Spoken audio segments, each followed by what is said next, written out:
Aleluya. Buenos días, buenas tardes, buenas noches, como sea la forma en que nos están viendo en este momento. Quien les habla, Diego Jaramillo, aquí para poder traer la nueva porción de la escritura bíblica que nos corresponde para esta semana. Es la número 19. Estábamos hace un ratito compartiendo con algunas personas un cántico muy hermoso donde dice: bendito es aquel que medita, que vive en la palabra de Dios. Bendito. Y quiero decirles a todas las personas que tienen fe en lo que dice la Biblia, en lo que dice la escritura, no cometemos un error muy grande nosotros las personas, no porque lo hagamos intencionalmente, pero es un error que ya se ha hecho muy común en el mundo en que vivimos. Como si Dios bendijera a todas las personas. O sea, Dios ama a todas las personas, lo hemos dicho, y Dios solamente ama a los que aman su palabra.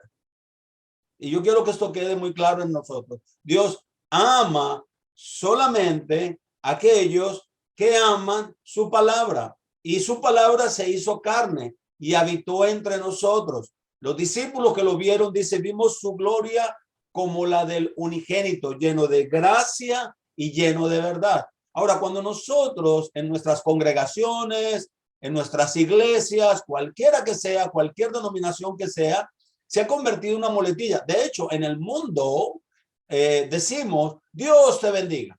Y hay personas que no están bien con Dios. Hay personas que están en pecado. Se ha convertido en una muletilla tan normal, y yo creo que no debería ser así. No podemos estar bendiciendo a todo el mundo, porque estaríamos menospreciando el sentir que Dios tiene para aquellos que son justos, que guardan su palabra, los que guardan su verdad. En las congregaciones, muchos de nosotros sabemos que el hermano o la hermana fulanita de tal, fulanito o fulanita de tal están en pecado. Sabemos, o sea, eso nadie nos lo vino a contar, nosotros lo sabemos. Pero para mantener una muy buena relación con las personas, cuando los vemos entrar por la puerta, ¿qué les decimos? Dios le bendiga, hermanito. Y la persona puede decir, no importa cómo viva yo, Dios me bendice. Y claro, a veces le va bien económicamente, tiene muy buena salud. Y las personas que tratan de obedecer a Dios, pues vemos que no les va muy bien económicamente o no tienen muy buena salud. Entonces nos da la tentación de decir, vamos a portarnos un poquito mal a ver si de pronto a mí me va tan bien como al hermanito, a la hermanita que sabemos que está en pecado. No, no debemos usar esto como una muletilla de saludo. Puede decir buenos días, buenas tardes, qué bueno que esté bien, pero usar la bendición de Dios para todo el mundo no es algo. Ese cántico decía, todo aquel que medita y que vive en la palabra de Dios es bendito. Es bendito. Y ese bendito nos da justicia, nos da tranquilidad, nos da paz de poder vivir en armonía con el Señor. Por eso el Señor vino a hacer algo diferente desde que Yeshua, Jesucristo, vino a este mundo. Él vino a hacer casa, Él vino a hacer tabernáculo, Él vino a hacer vivienda, Él vino a hacer santuario, morada en nuestros corazones. Y si nuestros corazones no están del todo bien, pues realmente es necio decir Dios te bendiga, Dios te bendiga, Dios te bendiga, aun aquellos que sabemos no están bien. Entonces, hoy vamos a ver la porción bíblica terumá, y significa literalmente, la palabra terumá significa literalmente contribución. Se encuentra en el Éxodo capítulo 25, verso 1 en adelante hasta el capítulo 27. Son 3 capítulos llenos de mucha información, la cual, si usted está interesado en leerla, al pie de la página, cuando esté en el aire, usted puede tomar estas notas que les dejamos allí para que usted pueda hacer una lectura y tener conocimiento de todo lo que esto significa. Voy a hacer un resumen de lo que es la terumá en estos capítulos rápidamente. No puedo tomar mucho tiempo, pero me voy a concentrar en algo que para nosotros tiene que ser muy importante comprender y saber en este tiempo en relación a toda la información que hemos tenido. En los escritos, especialmente en Primera de Reyes, vamos a ver al hijo de David, Salomón. Salomón, acuérdense que es el hijo de una relación que al principio era una pesadilla para David, su padre. Salomón es el hijo de Betsabé, aquella mujer que David tomó y la embarazó, en la cual su hijo murió como un castigo de Dios por esta situación. Mandó matar al esposo Urías, lo puso al frente de la batalla para que fuera la persona primera que muriera. El profeta Natán le revela eso porque lo tenía bien guardado, y después de que se consolidó con Dios, pidió perdón, se arrepintió, él continúa la relación, y Salomón nace de esta relación matrimonial.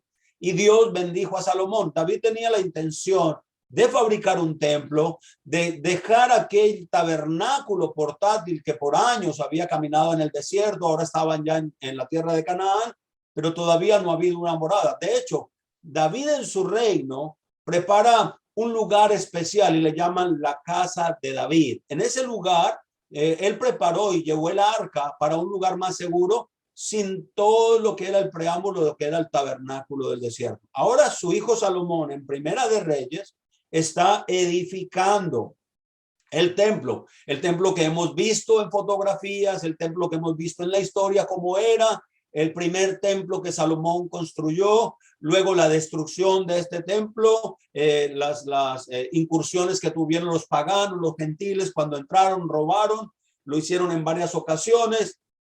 Luego viene la reconstrucción de ese templo destruido, cuando Nehemías retorna a la ciudad, repara la ciudad de Jerusalén, reparan el templo. La gente cuando retorna a Jerusalén se concentra en sus casas, en sus viviendas, porque habían sido llevados cautivos. Vuelve una segunda incursión, el templo queda completamente destruido. Luego, cuando para el tiempo de Jesús están reconstruyendo por medio de Herodes otra vez el templo donde se reunían con Dios. Cuando Yeshua nace, todavía ese templo está en reconstrucción. Entonces, en el Nuevo Testamento se nos habla, en el Brit Hadashah, en el libro específicamente de Hebreos, se nos habla de un templo que no está aquí en la tierra, sino que es celestial. Y se encuentra en el capítulo de Hebreos 8, en el cual voy a estar leyendo y hablando algunas cosas. Entonces, el capítulo 25, no se puede tomar esto como para hablar de las ofrendas y de los diezmos que las personas tenían que dar y tener obligarse a darlas para el mantenimiento del templo. Esto que sucede en Éxodo capítulo 25 fue una sola vez que se hace esta contribución. Se recogieron muchas cosas de valor para poder hacer el tabernáculo transitorio en el desierto por 40 años hasta que llegaran a la tierra prometida. Entonces, estas contribuciones eran para formar el arca del pacto, donde estaba la presencia de Dios, era para hacer la mesa de los panes de la presencia, lechem panim, los panes de la presencia, los panes de la proposición, la lámpara de aceite, lo que nosotros hoy conocemos como la menora. De hecho, en Israel han hecho una réplica muy parecida a la que había hecho Moisés en el desierto. La tienen en una urna antibalas, antibombas, en plena plaza de la entrada del lugar donde las personas van a orar, al muro de los lamentos. Allí tienen exhibida o expuesta esa gran menora de oro, y ya es una réplica que están usando para ponerla en la reconstrucción del tercer templo. El capítulo 26 nos habla acerca, en hebreo, la palabra Mishkan. Este Mishkan habla de la morada, de la vivienda, de la casa, que en aquel tiempo era una carpa, era algo hecho de pieles de cabras, y es lo que llamamos hoy en día el tabernáculo. Cuando Juan vio a Yeshua aparecer, la palabra que usa en la traducción Reina Valera dice: él vino a habitar entre nosotros. Y claro, a habitar es como alguien que entra en una posada, en una casa, si lo fuéramos a tomar. Pero en el significado y el pensamiento hebreo de aquella cultura, de aquella gente, de aquellas personas, vino a hacer tabernáculo entre nosotros. ¿Y él por qué usa esta expresión? Vino a tabernaculizar entre nosotros. Primero, porque parten de la fiesta o parten de la premisa de que el día o la semana en que Jesús nació, cuando él vino a la tierra y nació en María, en Miriam, la esposa de José, nació en la fiesta de tabernáculos. Él no nació el 25 de diciembre. Y la gente dice, no, pues que no importa el día en que nació. Lo más importante es que nació. Y eso es cierto. Pero ¿por qué le celebran la fiesta si es tan importante? Vamos a celebrársela, si es que se la queremos celebrar, al menos en la fiesta que es. Cuando él dice, Juan dice, y él vino a tabernaculizar entre nosotros, vino a hacer tabernáculo, a celebrar una fiesta que hablaba de él, se había profetizado de él. Esto es lo que significa el tabernáculo. Y es muy importante entender eso. También en la construcción del capítulo 26, la separación de ese lugar santísimo, había un velo, algo que separaba la santidad de Dios con relación al pueblo que había tomado el pacto en el Sinaí, de decir, Dios nos va a hablar, nosotros vamos a obedecer y vamos a hacer una linda familia. Él es nuestro padre, nosotros sus hijos. En el capítulo 27 se habla del altar de bronce. Vamos a poner unas notas aparte para que entiendan lo que significa ese altar de bronce. Ese es Mizbech, donde realmente en ese altar de bronce sucedían cosas extraordinarias. Es donde se podía reflejar la persona, el sumo sacerdote, para poder ver muchas cosas. Y también se habla acerca del aceite que debería usarse exclusivamente. Este no es un aceite comprado en las tiendas hoy en día. Este era un aceite especial, específico, que tenía que estar. Era algo de un esfuerzo y un trabajo de los sacerdotes para que siempre la menorá fuera encendida con este aceite único y exclusivo que era dedicado a la menorá. Entonces, lo que queremos compartir en esta mañana a manera de resumen, en esta porción número 19, llamada Terumá, es que lleva ese título en la manera en que Dios establece un pacto.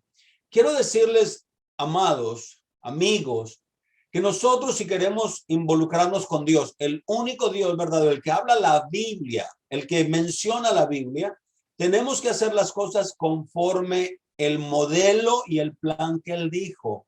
No podemos ajustar a Dios. Sé que es difícil para los seres humanos entender a Dios y ajustarnos a Dios. Pero si queremos crecer en gracia y conocimiento, somos nosotros los que tenemos que ajustarnos al plan de Dios. El no hacerlo significa que podemos estar descalificados por Dios mismo, sin importar lo que ya hayamos hecho antiguamente. La Biblia dice claramente, el que se arrepiente de su pecado y se aparta de él, hallará gracia. Y la única manera de poder apartarnos del pecado, conocer el pecado, es conocer la Escritura. Entonces, Dios le había ordenado en el capítulo 25, verso 2, dice, Yahweh le ordenó a Moisés, di a los hijos de Israel. Y esto realmente comienza a marcar una línea de identidad. Él no dijo, dile a los egipcios, dile a los chinos, dile a los esenios, los de Nabucodonosor o las otras civilizaciones que ya existían. Existían muchas civilizaciones antes de Dios llamar a su pueblo Israel. Ya existían otros pueblos. Recuerde que cuando la Torre de Babel se dividen, muchas personas se fueron con diferentes idiomas a diferentes partes del mundo conocido por ellos. Muchos de ellos hablaban diferentes lenguas. Estas eran naciones. Dios sacó una nación de donde no existía. Dios en Abraham sacó una nación y en él hizo un pacto de sangre con Abraham y su descendencia y le llamó a este pueblo Israel. ¿Ok? Nosotros tenemos que entender que si queremos ser parte del reino de Dios, tenemos que ser parte de Israel. Y cuando estoy hablando de Israel, no me estoy refiriendo al sitio geográfico exclusivo, aunque al final de los tiempos, cuando Yeshua regrese, miren dónde va a ser construido el nuevo templo.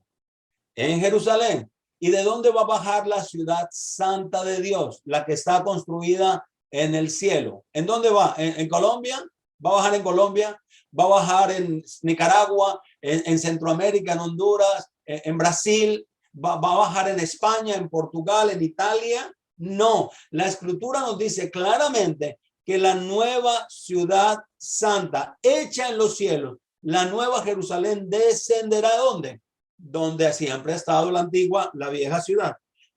Entonces, Dios le ordenó a Moisés, dile a los hijos de Israel, o sea, toda su descendencia, que tomen para él, no para Moisés, no para las personas, para él, mi ofrenda. Y mira lo que dice, de todo varón que la diere, que la entregase, de su placer, de su voluntad, de su deleite.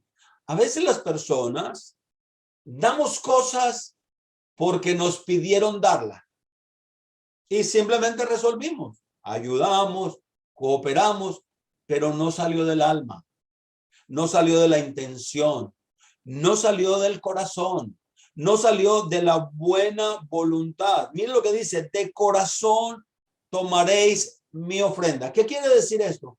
Que toda persona que le quiera ofrecer a Dios algo tiene que ser aceptado por Dios. Y esto me lleva a tener un corto pensamiento para mirar el evento de Caín y Abel. La pregunta es, ¿acaso ya no estaban establecidos los sacrificios antes de que Moisés los estableciera? ¿Cómo deberían haber sido hechos? Entonces Caín trajo un sacrificio a Dios, una ofrenda a Dios de todo lo que es del campo. Abel trajo un sacrificio de lo mejor de su ganado, de sus ovejas, lo ofrecen. Ya habían mandamientos, ya habían leyes con relación a los sacrificios. Ellos lo sabían, pero el pecado de Caín no fue como dicen algunos, claro, porque lo trajo de la tierra y la tierra fue maldita y él lo ofreció. ¿Y acaso las ovejas no comen las verduras y los vegetales y las plantas que la tierra da? Haría inmediatamente al animal también inmundo, maldito. Son cosas que decimos barbaridades porque no entendemos. Lo que Dios le estaba diciendo a Caín era, como no fue de tu corazón, como no fue sincero, como tu sacrificio no fue aceptable a mí porque no nació de tu corazón. Entonces, toda ofrenda, toda obra que nosotros hacemos para Dios tiene que ser nacida de nuestro corazón. Ahora, la palabra traducida como ofrenda o contribución, como les había dicho, es terumá. Y esto se refiere al tipo de ofrenda dedicada, solamente para hacer el tabernáculo donde Dios iba a morar. En esta parashá se centraliza las instrucciones de toda la construcción. Si Moisés hubiera cambiado algún aspecto de este diseño, no hubiera sido aceptable. Las personas que han trabajado ingeniería, arquitectura especialmente, que son los que hacen un diseño de alguna vivienda, lo que más les mortifica a los ingenieros y a los arquitectos es que el constructor, el que decidió llevar a efecto y a la materialización de ese diseño que está en papel, que está con especificaciones, que está con estructura de ingeniería, de resistencia, cambien el plan. Y eso lleva a que tengan problemas con los permisos y con los inspectores y con los que inspeccionan las cosas. Por eso, cuando nosotros cambiamos el plan de Dios, el perito arquitecto y el constructor, que es él, no va a estar de acuerdo cuando nosotros reinterpretamos la palabra de Dios. Entonces, el Mishkan, el tabernáculo, era simplemente una carpa portátil, era un templo portátil con objetos, con mobiliario, consagrados todos ellos y designados para los rituales de adoración al único Dios verdadero, porque ya habían otros dioses. Si usted lee la historia bien y lee la Biblia bien, va a encontrar de que el papá de Abraham hacía estatuillas, hacía dioses, o sea, tenían las tradiciones paganas. Por eso todo lo relacionado es para el único y verdadero Dios, el Elohim que creó todas las cosas. El propósito, según lo declaró Dios, no tiene nada que hacer. Si usted no es hijo de Dios, si usted no es pueblo de Dios, ciertamente puede quedarse tranquilo, celebrar cualquier religión y no tiene que hacer nada. Pero el pueblo de Dios tiene que hacer para mantener ese pacto con Dios, esa aceptación de Dios, todo lo que Dios estableció. Entonces, Hebreos capítulo 8 nos habla de lo que se estableció una vez más, esto con relación eterna, relacionada a lo que se hace en el cielo.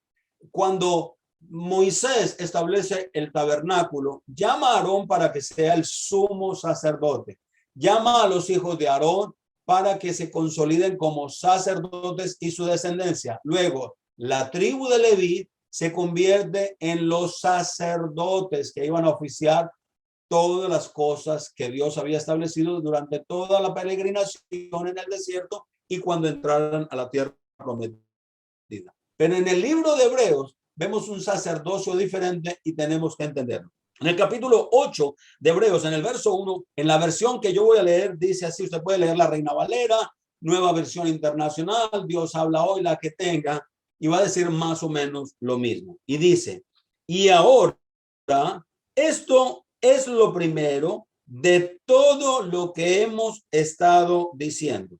Dice, nosotros, ¿quiénes? Los hebreos, los israelitas, ya tenemos tal Cohen Gadol. Cohen Gadol en su versión va a decir sumo sacerdote, así como ha sido descrito. ¿Cuándo fue descrito? El sumo sacerdote tenía una función específica, el sumo sacerdote tenía atuendos específicos, el sumo sacerdote tenía vestimentas exclusivas del sumo sacerdote y ningún otro sacerdote se podía colocar estas vestiduras o podía oficiar lo que era exclusivo para él. Miren lo que sigue diciendo el verso. Y él, hablando de este sumo sacerdote, se sienta, ahora está hablando no del sumo sacerdote terrenal, sino de Yeshua, de Jesucristo como sumo sacerdote. Él se sienta a la mano derecha del trono Hagedullah. Esa es la palabra que debería aparecer en nuestras versiones traducidas, pero nos la dijeron, dice, a la grandeza de los cielos. O sea, él está sentado en este momento por lo que él ha hecho, en esa majestad, en esa grandeza, en los cielos. Dice, allí, en el verso 2, sirve en el lugar Makon Kadosh, que es el lugar verdadero, el Mishkan de reunión, el cual fue elegido por Yahweh y no por los Adam. La palabra Adam significa hombres.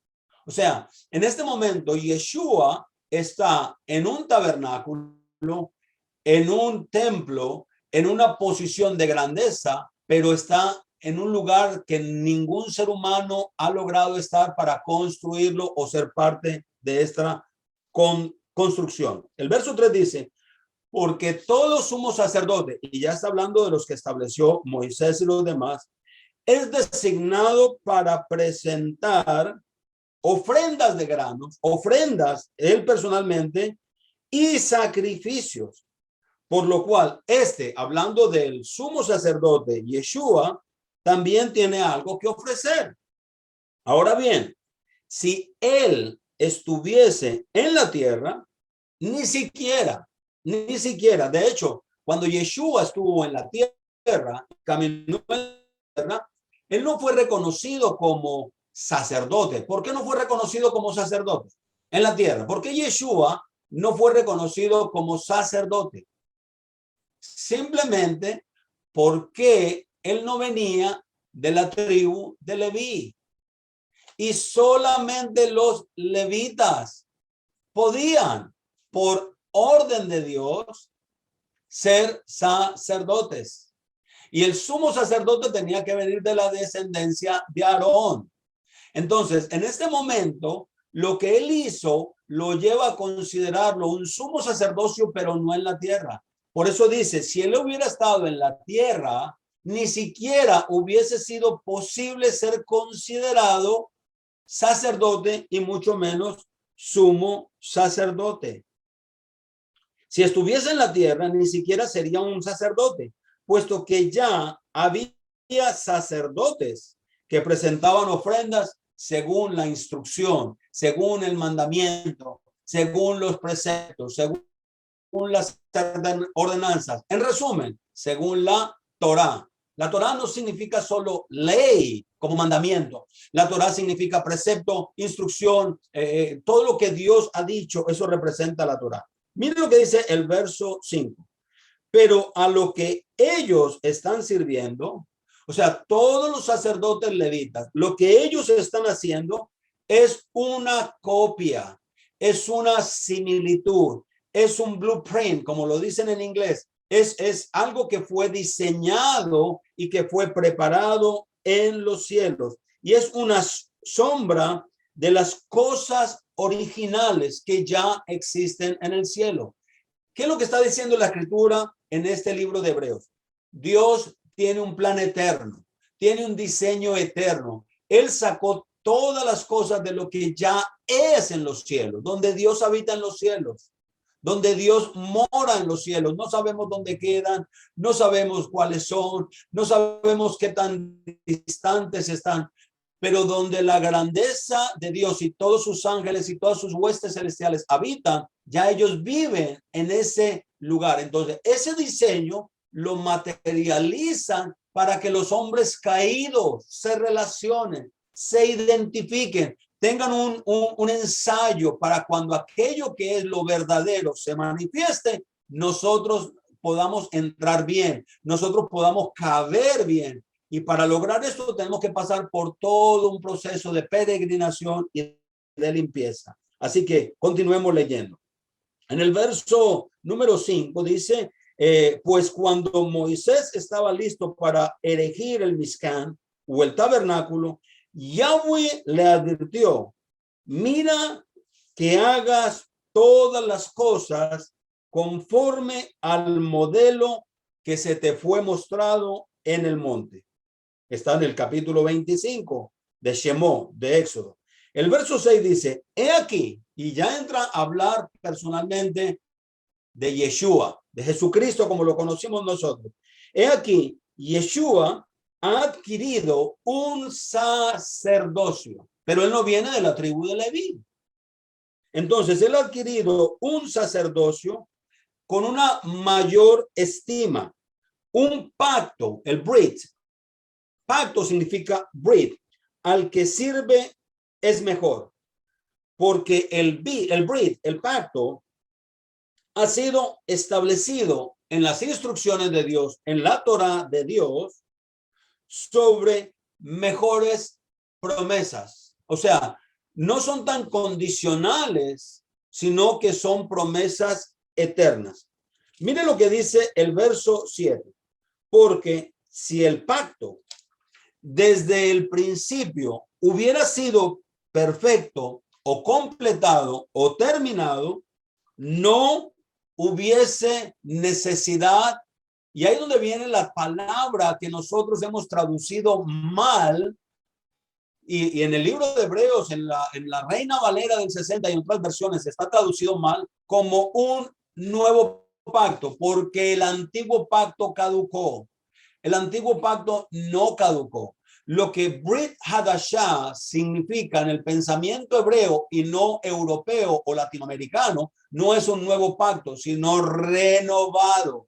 Así como Dios va a hacer un nuevo cielo y una nueva tierra, no es que va a ser un nuevo cielo ni una nueva tierra, sino que la va a renovar, la va a poner de una forma mejor, perfecta, como lo había hecho al principio. Dice, si el principio, ese pacto hubiera sido completado, hubiera sido perfecto, no hubiera lugar para un Brit Hadashah, un pacto renovado, porque Yahweh, si encuentra falta en el pueblo, si encuentra falta en el pueblo. Recuerden, si nosotros estuviésemos perfectos delante de Dios, y me gustaría que alguno pueda levantar la mano y diga, yo soy perfecto delante de Dios.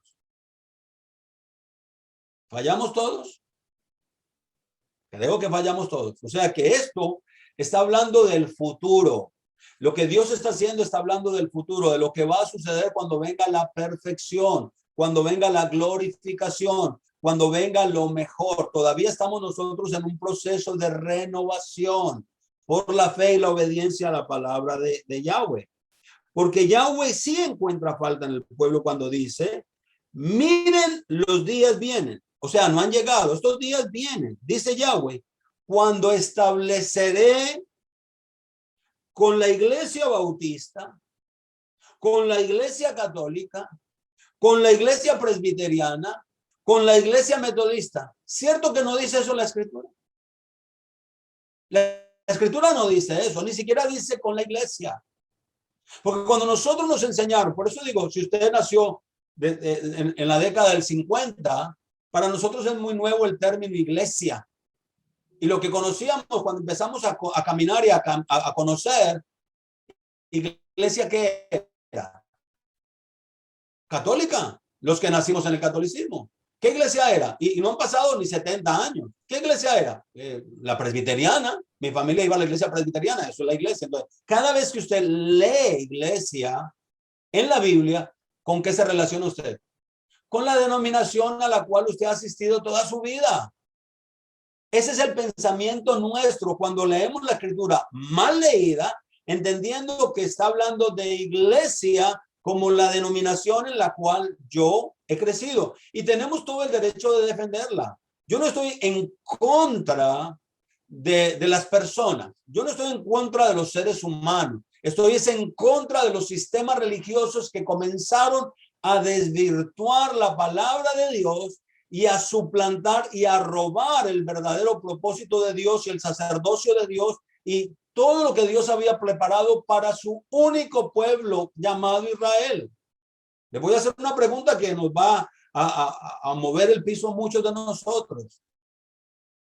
¿De dónde el Papa sacó sus vestimentas? Todas las que los vemos por la televisión cuando él hace sus apariciones públicas. ¿De dónde las sacó? ¿Acaso no fue del diseño que Dios le dio a Moisés para su pueblo? Pero se la robaron. Hoy en día los pastores no tenemos sotana. ¿Por qué los sacerdotes, en vez de vestir de blanco, como lo hacían los levitas, se visten de negro? Pero están de sotana todo el tiempo en sus oficiaciones religiosas.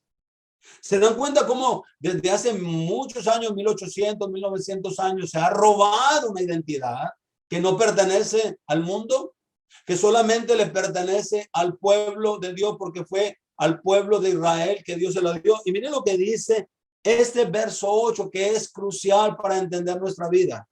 Haré un Brit Hadashah, un pacto renovado con la casa de Israel y con la casa de Judá. ¿Dónde está la iglesia? ¿Dónde está la iglesia que nosotros hoy conocemos como iglesia? ¿Dónde están los bautistas ahí?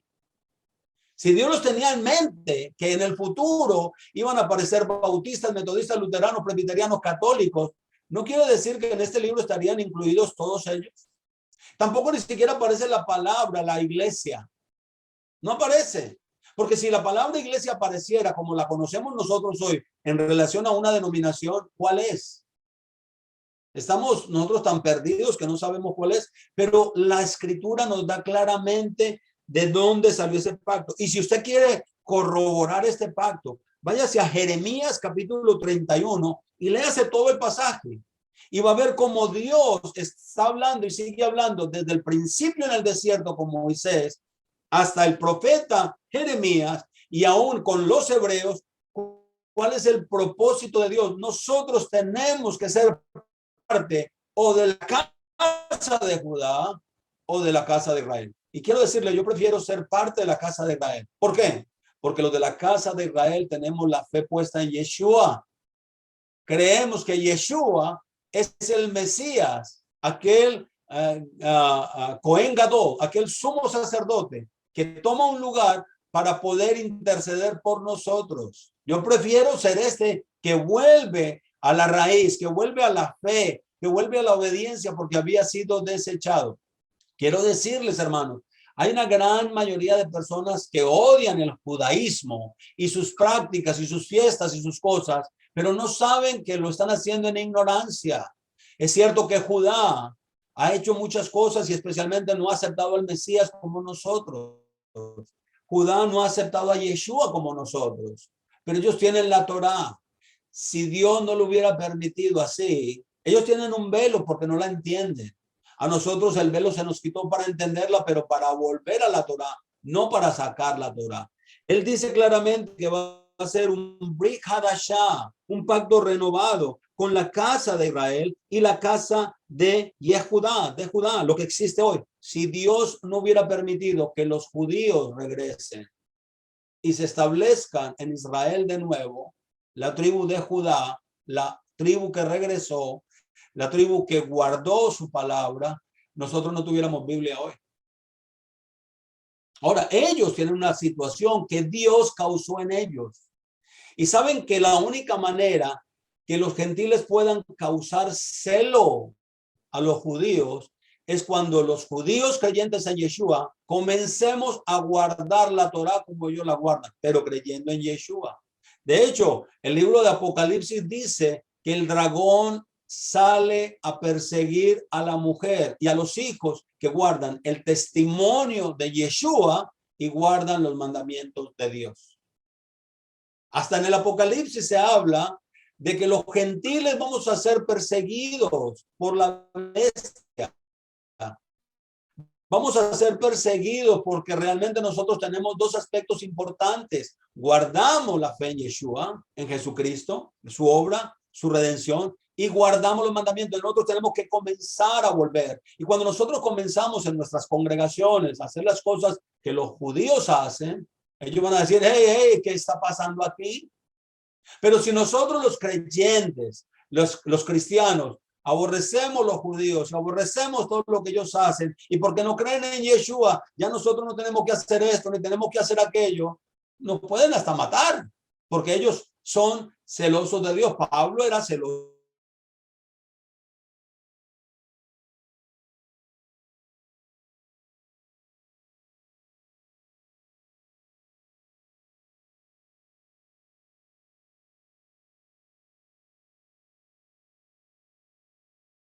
Ellos, por su parte, mira lo que ellos hicieron. Profanaron mi pacto. Y mira lo que dijo Dios. Yo los detesté. Así dice Yahweh. Entonces, para nosotros entender el plan de Dios es todo aquel que violentó el pacto, Dios se divorció de ellos. Porque el pueblo verdadero que guarda la Torá no ha violentado el pacto de Dios. Está guardando el pacto. Claro, no han aceptado al sumo sacerdote Yeshua porque no lo han recibido, pero eso lo provocó Dios. Pero a los gentiles se les llamó gentiles, no porque eran de cualquier nación, porque eran paganos de cualquier nación, sino porque fue el pueblo de la casa de Israel que Dios desechó porque se mezclaron. Y ahora para ellos Yeshua se ha convertido en el sumo sacerdote que intercede por ellos todos los días para poder ser aceptados, aun cuando nosotros podamos faltar. El verso 10 dice, porque este es el Brit Hadashah, pacto renovado, que haré con toda la casa de Israel en su tiempo. Aquí ya habla de toda la casa de Israel, todo el país de Israel, todo el pueblo de Dios. Después de aquellos días, dice Yahweh, pondré mi Torá en sus mentes, las escribiré en sus corazones, yo seré para ellos por Elohim y ellos serán para mi pueblo. ¿Cuándo va a ser esto? Cuando lo verdadero, cuando lo real se haga materializado en nosotros, cuando la santa ciudad de Jerusalén descienda del cielo, aquella sombra de lo que no vemos descienda y Dios establezca su reino en la tierra. ¿Qué es lo que va a poner Dios en nuestros corazones? Obedecer todas las instrucciones. O sea, quiere decir que todas las instrucciones seguirán en efecto. Claro que seguirán en efecto porque la ley de Dios es eterna. Entonces la va a escribir en nuestros corazones, la va a escribir en nuestras mentes Y lo que sigue más adelante es lo más sorprendente. Mire lo que dice el verso número 11. Y no será instruido el hombre por un amigo o por otro hombre, ni su hermano tampoco le estará diciendo, conoce al Señor, conoce a Yahweh. Mire lo que dice, porque todos me conocerán, desde el más pequeño hasta el más grande de ellos, porque perdonaré sus iniquidades y sus pecados y no me acordaré más de ellos. O sea, más de las faltas, más de las cosas que hicimos, Dios no nos va a juzgar. ¿Cuándo va a ser eso? El día de nuestra redención. Usted va a decir, Pastor Diego, ¿cómo yo puedo morir en paz? Bueno, para hoy en día nosotros poder morir en paz es tener un deseo profundo de obedecer a Dios, de conocer el propósito de Dios. Y yo sé que aquí va a saltar muchas personas que van a estar viendo este programa y van a decir, pero es que los judíos celebran las fiestas y ya nosotros no tenemos que celebrar ninguna fiesta. Ok, si nosotros no tenemos que celebrar ninguna fiesta, ¿por qué nos condenan si no celebramos Navidad? ¿Acaso Navidad no es una fiesta espiritual, católica, apostólica, romana, como dice? Es para recordar el nacimiento de Jesús y sabemos que la estamos haciendo y Jesús no nació en esa fecha. Pero el 25 de diciembre tiene que ser el día. O sea, es el día que se parte el pastel. Bueno, si no hay que celebrar fiestas y los cristianos no tienen que celebrar fiestas, ¿por qué nos preparamos 40 días antes para celebrar Semana Santa? ¿No es una fiesta? ¿No es una celebración espiritual de arrepentimiento, de evocar las cosas? Y seguimos haciéndolo. Viernes Santo, muere el Señor. Domingo de Resurrección. Viernes Santo, año tras año. Cae viernes, cae domingo. Cae viernes, cae domingo. Cuando la Pascua que Jesús dijo, Yeshua dijo, que deberíamos recordar su muerte, puede caer un lunes y todo el mundo tiene que parar. Puede caer un martes y todo el mundo tiene que parar. Puede caer un miércoles y todo el mundo tiene que parar. Porque Dios lo dijo así. 8 días de celebración me haréis. El primer día será para ustedes Pesach, el día donde es sacrificado el cordero de Pascua. Yeshua es nuestra Pascua, porque él fue sacrificado por nuestros pecados.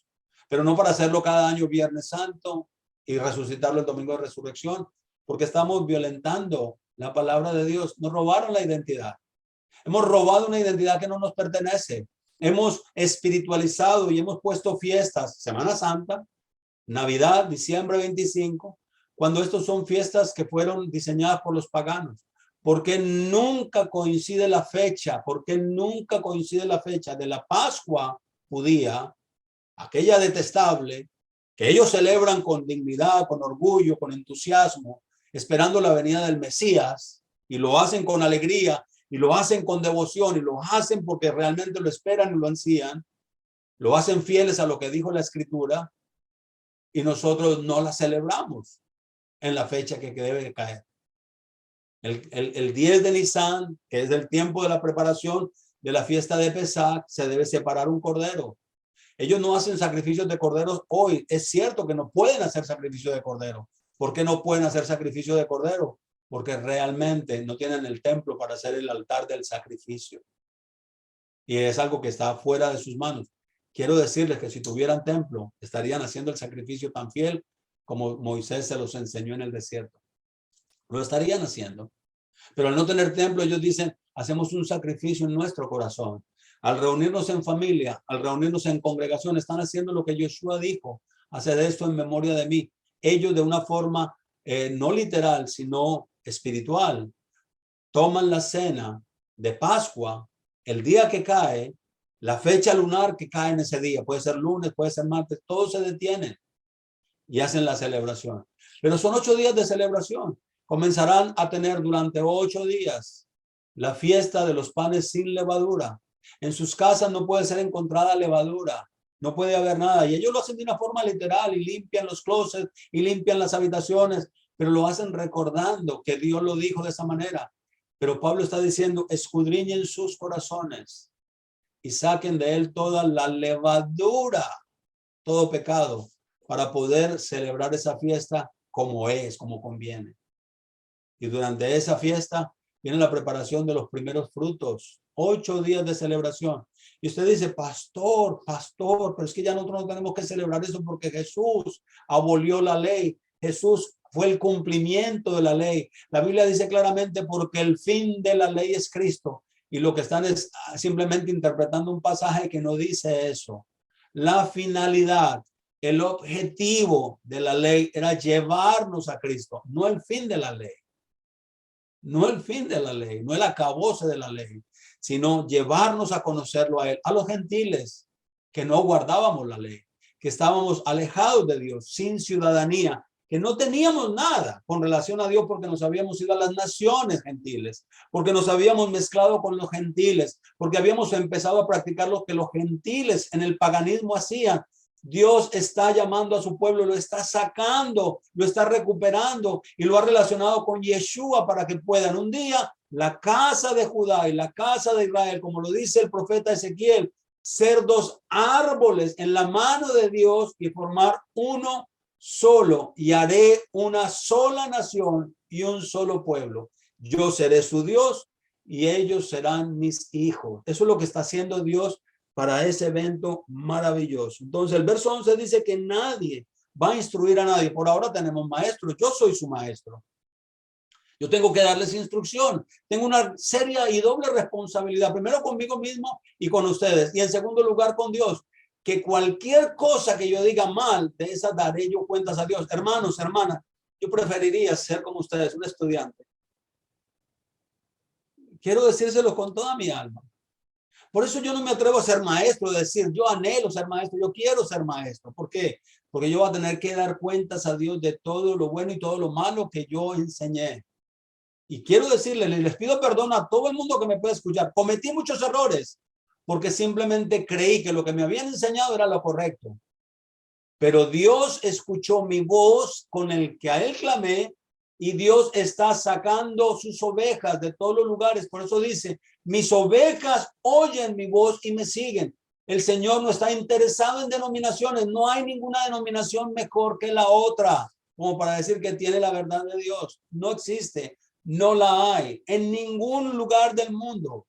El judaísmo tiene muchos errores, tiene muchas faltas, pero tienen la Torá de Dios, tienen la instrucción de Dios.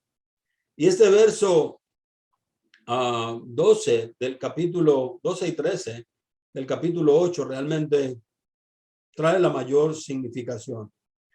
Porque yo perdonaré sus iniquidades y sus pecados, y yo no los recordaré más. He aquí dice el Brit Hadashah, del pacto renovado.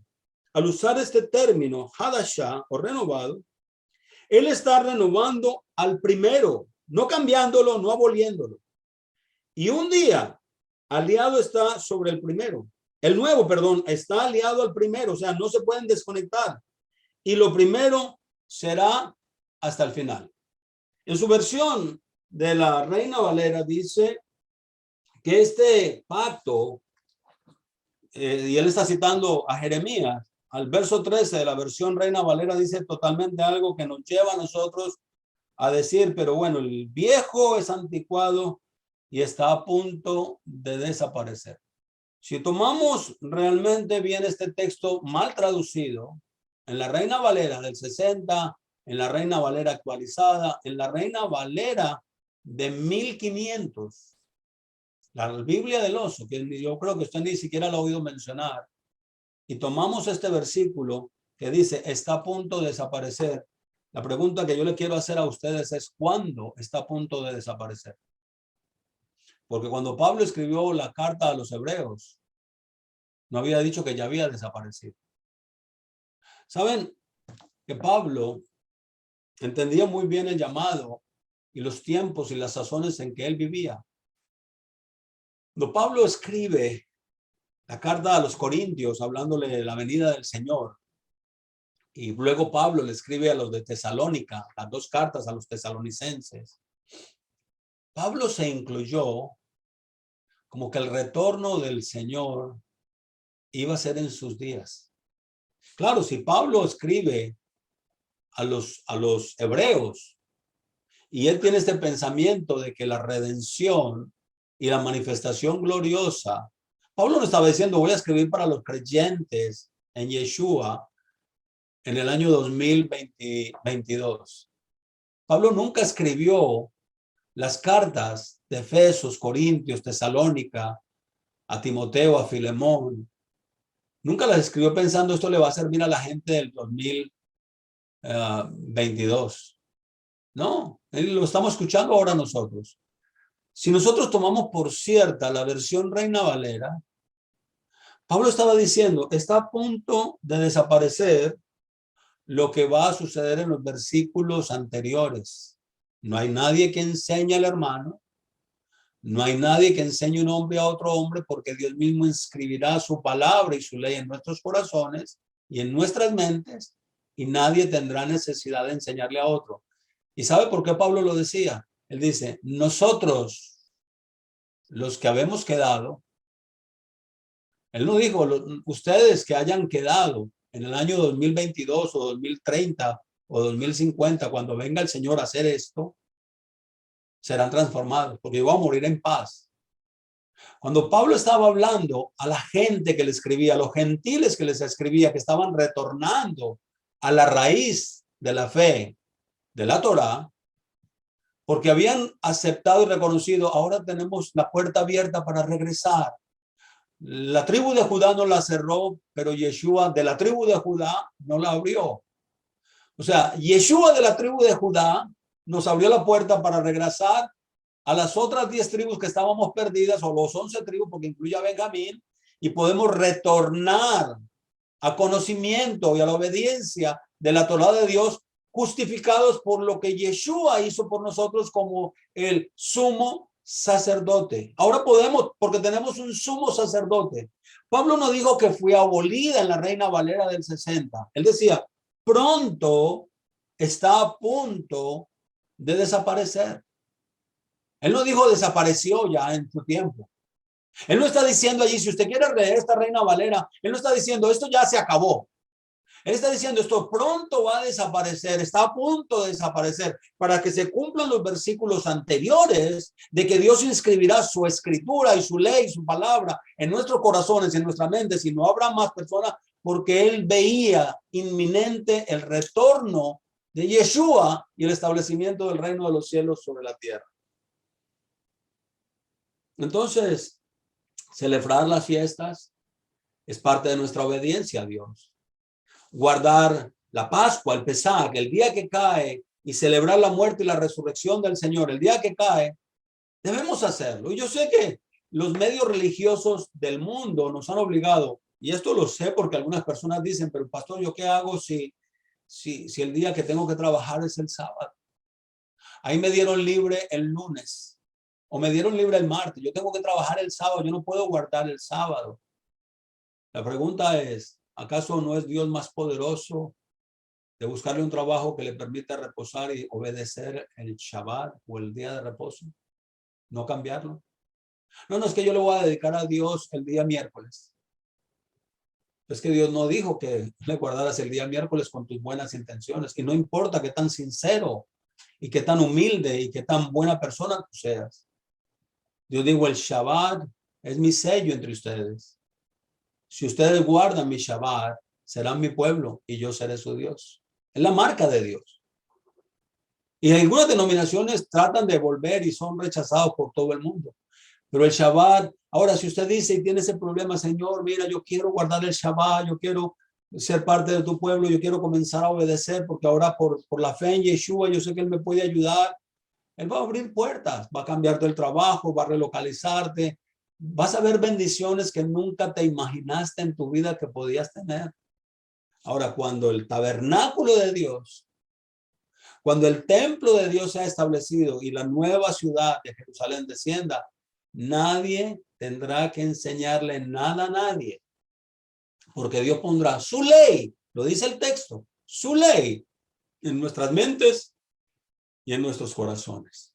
Y ya no habrá necesidad de que ningún maestro nos enseñe, porque Él es el que en este momento va a regir todas las cosas y solamente van a ser para los redimidos.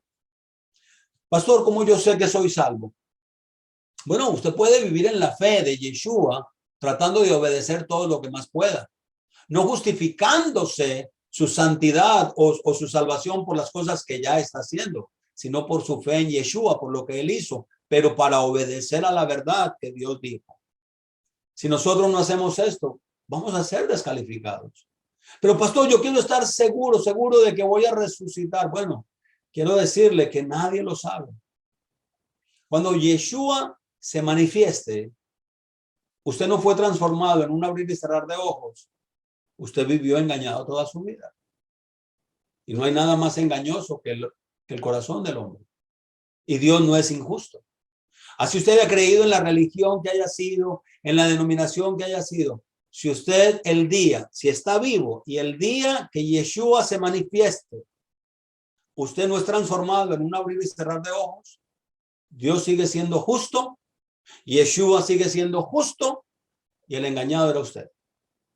Si usted busca sinceramente a Dios, Dios lo va a ir llevando. Mis ovejas oyen mi voz y me siguen. Y Él lo va a edificar, lo va a llevar. Mantenga su fe en Yeshua y obedeciendo los mandamientos de Dios. Lo dice la carta del apóstol Juan en su tercera carta. Lo dice el libro de Apocalipsis. Lo sigue insistiendo. Los que guardan el testimonio de Yeshua y guardan los mandamientos. Es imperiosa necesidad conocer los mandamientos. Claro, hay mandamientos que no es para todo el mundo. Las mujeres tienen mandamientos que los hombres no tienen que seguir. Los niños tienen mandamientos que los adultos no tienen que seguir porque es para los niños. Las prostitutas tienen mandamientos que tienen que obedecer para dejar de ser prostitutas, pero no para todas las mujeres, porque no todas las mujeres son prostitutas. Para los adúlteros, solamente para los adultos, pero no todos los seres humanos son adúlteros. O sea, hay mandamientos que yo no tengo que cumplir porque no soy esa persona. El mandamiento de no mentirás es para quién? Para los mentirosos.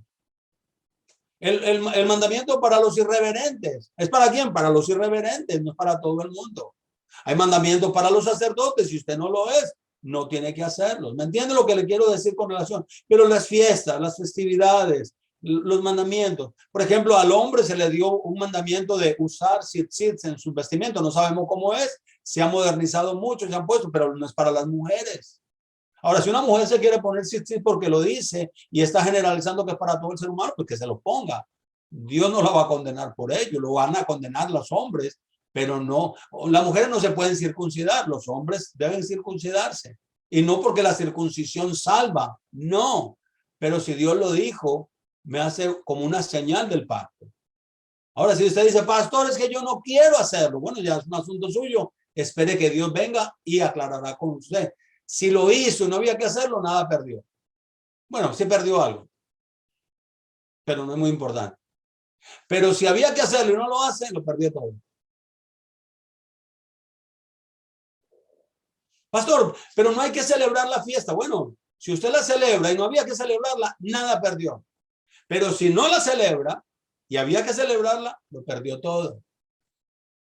La ley de Dios y los mandamientos de Dios no son gravosos. Pastor, no había que guardar el Shabbat, no había que guardarlo. Bueno, si usted lo guardó y no había que guardarlo, nada perdió. Si los Shabbat se convierten en alegría y paz en su corazón cada que lo hace, no pierde nada. Pero si no lo hace y había que hacerlo, lo perdió todo. Lo perdió todo. Cuando el Señor venga, su ley va a ser escrita en nuestros corazones. Y nadie nos tiene que amenazar. Te vas a ir para el infierno si no haces esto. A nosotros nos mandan al infierno cada rato porque no hacemos. Si no hubiera que guardar la ley de Dios, porque los evangélicos y la Iglesia Católica Apostólica Romana mandan a tantas personas para el infierno? ¿Por qué hacen una cosa o por qué hacen la otra? Porque él no adulterarás, él no robarás, él no matarás, él no honrarás a tu padre y a tu madre, no harás falsos testimonios, no cometerás chismes, no cometerás codicia. Están en la misma lista de mandamientos que digan no harás otras imágenes y guardarás el día de reposo. Pero el conflicto grande es porque tenemos que guardar. Cuando un hermano, una persona deja de asistir a los cultos el domingo, recibe una llamada de los hermanos, los más evangélicos, y se fue al mundo, y a lo mejor la persona ni cosas malas está haciendo, pero lo llama al pastor y le dice, mira, te vas a ir al infierno si no vienes el domingo. Entonces lo obligan a ir el domingo, y es un mandamiento, ¿o no? Y si no vienes a la celebración de Semana Santa a celebrar el lavado de los pies que tenemos las iglesias evangélicas, entonces te vamos a condenar igualmente. Nosotros los gentiles, por la fe en Yeshua y guardar los mandamientos, podemos morir en paz. Y quiero decirles, mis amados, si el día de la resurrección ni yo ni ustedes resucitan, estábamos engañados. Pero lo más hermoso de las promesas de Dios es que Dios no desecha al corazón contrito y humillado, sino que le instruye, le guía, le fortalece y le hace crecer en gracia y en conocimiento de su palabra. Shalom. Que Yahweh le bendiga y le guarde, y Yahweh haga resplandecer su rostro sobre usted. Yahweh alce sobre usted su rostro y ponga en usted su paz.